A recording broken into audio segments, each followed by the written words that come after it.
excited. It's my first time recording with it, so I'm really excited. It's really nice. But I figured for today's video, I have some brushes.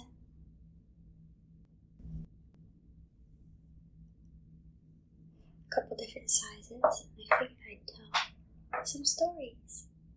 Some little goofy little stories from my life. Okay, let's get into it. Figure for my first story, because it's not quite December. Well, it'll be December when this goes up. But I figure I'd start with a Christmas story. So I was really young, single digits still,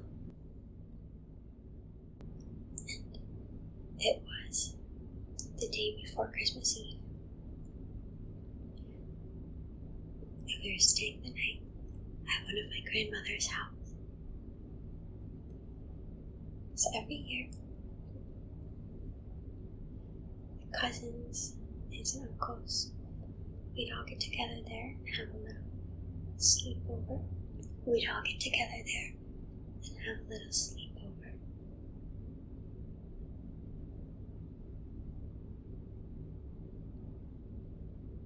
And the next morning,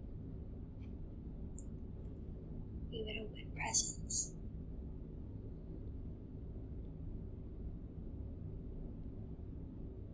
And have a big family breakfast.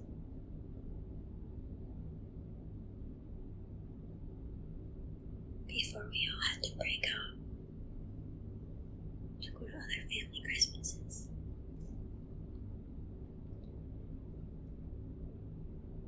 And so this particular year was really small.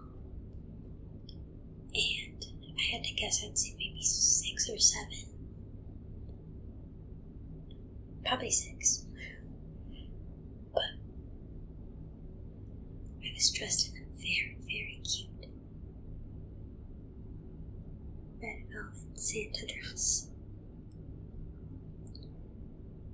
It had a little red ribbon around the waist. And little white fur around the cuffs of the wrist and at the bottom of the skirt. I was very excited to wear this dress. And so it was after dinner, and I was sitting in the dining room in my little white rocking chair.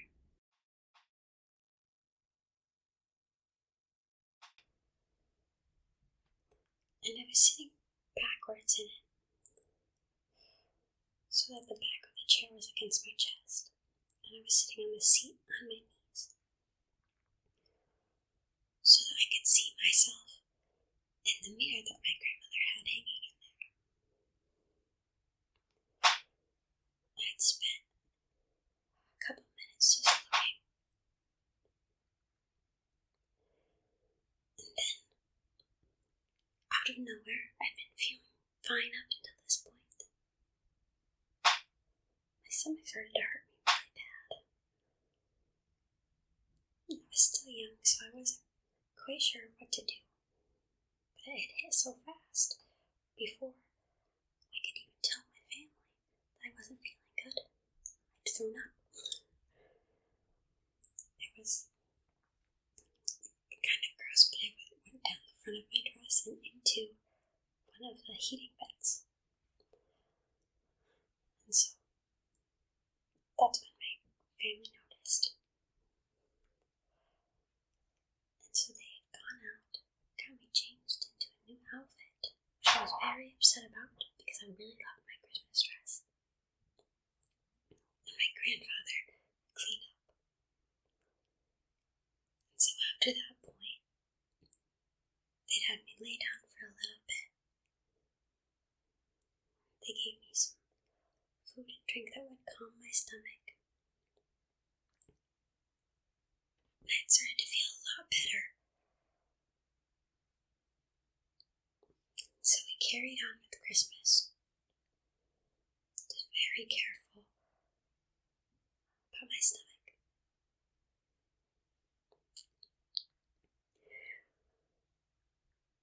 And so everything was fine until that night.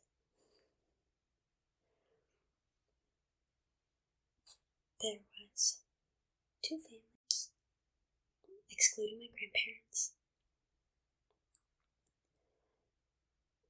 We had a total of 3 rooms in the house, 3 bedrooms. So my grandparents slept in their room. Me, my mom, my dad, and my little brother slept in another room, in a large bed. And then my aunt, uncle, and 2 cousins slept in another room. And so, well, there was my other uncle as well, but he slept on the couch. And so we were all sleeping. And I distinctly remember having this really cute little pink lamp that I believe I got from my uncle the day before. It was pink. The base of it was almost the shape of a top of a diamond. So it had a small flat circle on the top. Then it kind of was almost like an octagon. But it slowly tapered out and had a little flat layer on the bottom. So the 2 top and bottom flat parts were little pink. And then the inside was clear and it had like sparkles and little lights in there. And so like when you would shake it, it had like almost a snow globe effect. And then it had these little, almost like thick plastic bristles that stemmed from the center of the base and went up, and they almost came out like a bouquet of flowers. And because they were like little clear, the rainbow light that shined up from the base would turn them colors. I really loved this light. But that night, I was sleeping, and I had clearly not been fully awake because I'd only partially sat up, but I had ended up throwing up again. I ruined my brand new pink lamp in my brother's pajamas. My brother was only, I would guess maybe 3 at the time, and when he woke up, he didn't realize that it was me, that I was the reason he was all wet now. And so he thought that I'd spilled coffee on him, which is a very strange thing to think in the middle of the night, being woken up and thinking that your older sister spilled coffee on you. Fortunately, that would have been a better case. But after that, we got everything all cleaned up, went back to sleep, and carried on with Christmas the next morning. As far as I recall, on Christmas Eve morning, everybody seemed to be fine. It was again only me that was sick, but I'd started feeling better again. So we opened our presents,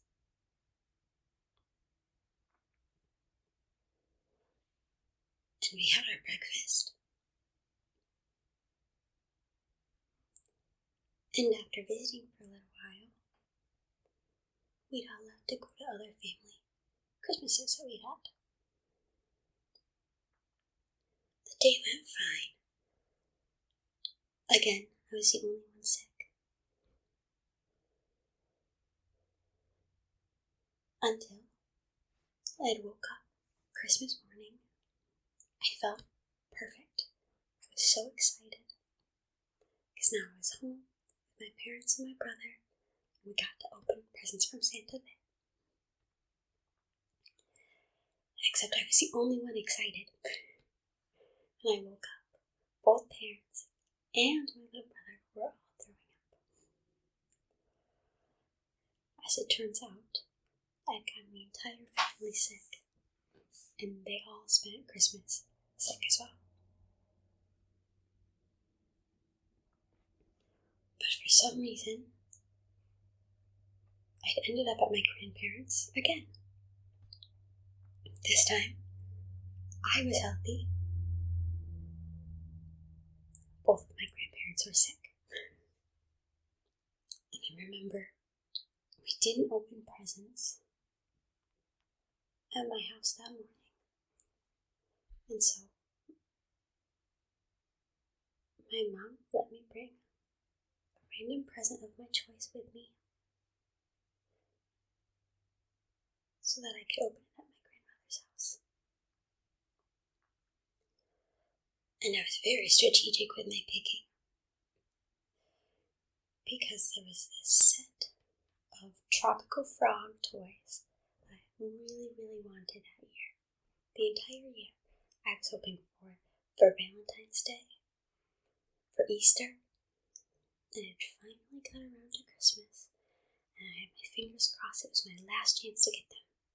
So I picked out a present that was the only one close in size that could have been these frogs, and so I was very excited.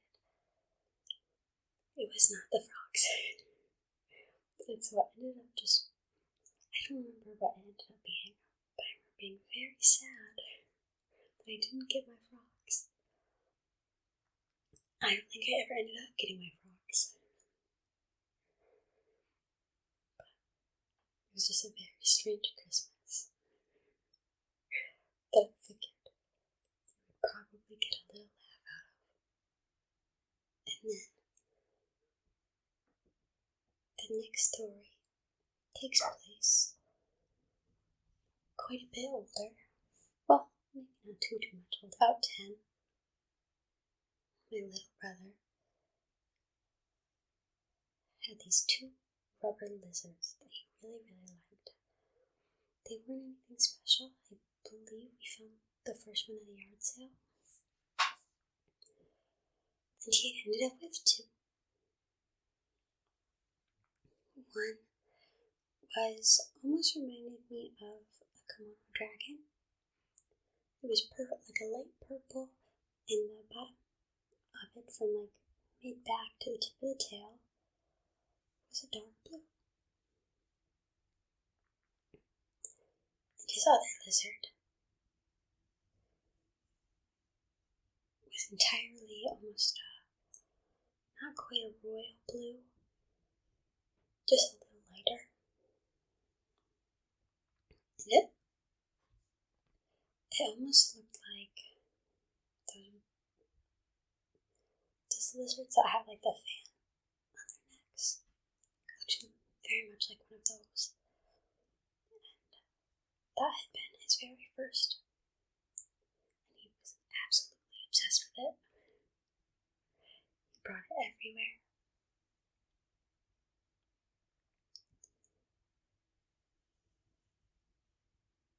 And so, when we decided to go on a zoo trip,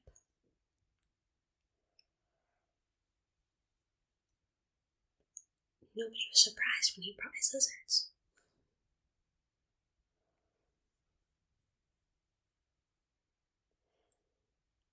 And the trip had gone very well. He just had them with him the entire time. He was really enjoying himself.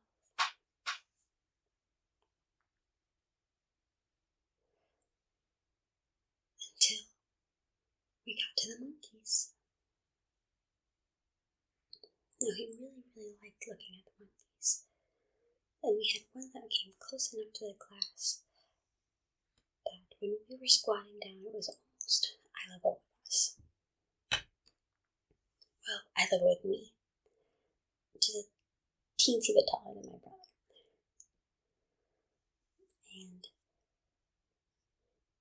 we had been talking to it, waving at it, and my little brother took one of his lizards, put it right up against the glass. Apparently, of all of the things we did, this was the monkey's least favorite. Because as soon as my brother touched the tip of the plastic lizard's nose to the glass, the monkey lunged at us. It was very thick glass, so everything was fine, of course. But they scared my brother so bad that he went tumbling backwards into my dad.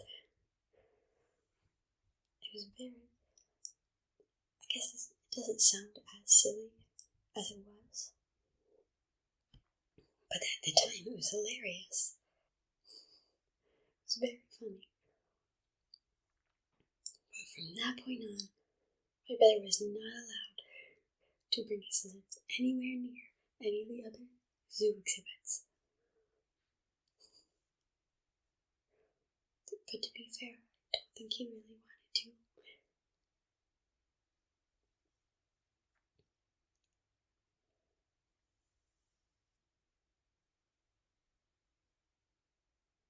Alright.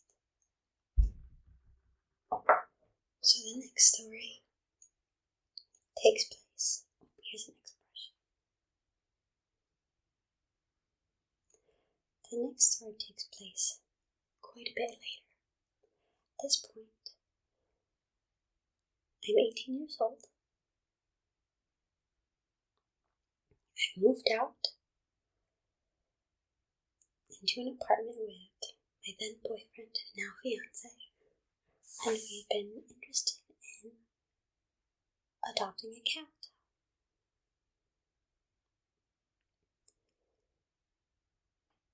And so we stopped at the local shelter just to take a peek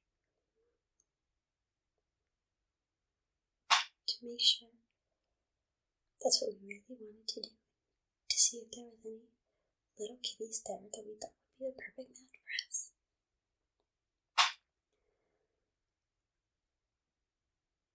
And so the way this shelter was set up, the front of the shelter, you had the little walk-in lobby area with the front desk, there was a bathroom, and then a back door to go back into the dog kennels. And then, if you turned, instead of going straight, if you turned to the left, there was a little door. If you stepped inside, there was a first room that had little kittens.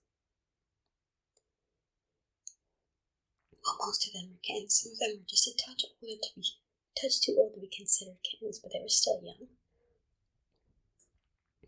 And they were either kittens that were not very good with some of the other kittens, or they were kittens that got bullied a little bit by the other kittens. And so we'd spent some time in there really quick.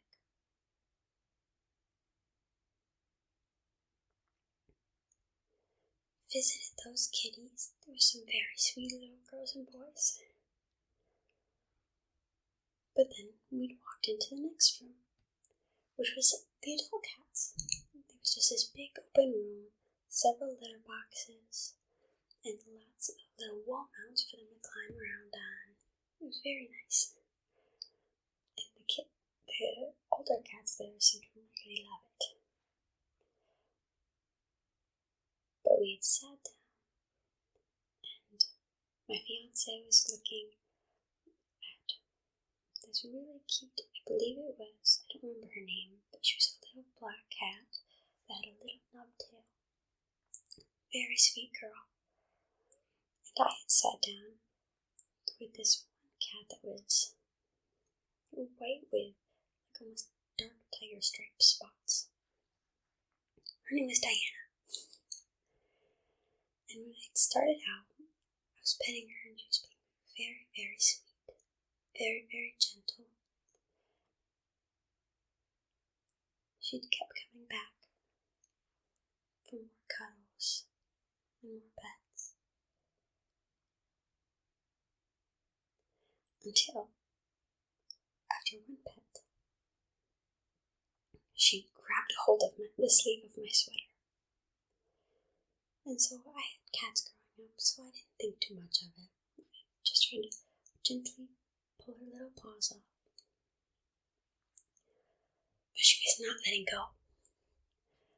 When I grabbed a hold of her little paws to pull them off, she had wrapped her body around, so her legs were on my arm as well, and she was trying to bite at my wrist. And so I had to pull my arm all the way up my sleeve so she had just a sleeve instead of biting me as well. And I could not get her off of me. No matter what I did, I tried to pull my sweater out. After that, I could not get her off. And so I got my fiance and I was like, I can't, she won't let go of me. I don't know what to do. And it even took him several minutes to get her off. Because she was latched on so tight. And it was only so gently you could try to wiggle it out. So it took us a long time to slowly try to just pet her and calm her down so we could wiggle my sweater out from her. But oh my goodness, she did not want to let go. It took us a very long time. With several scratches and bite marks later, we'd finally gotten this little cat to let go of me.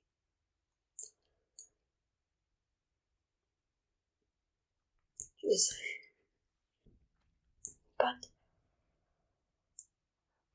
apparently I have quite a knack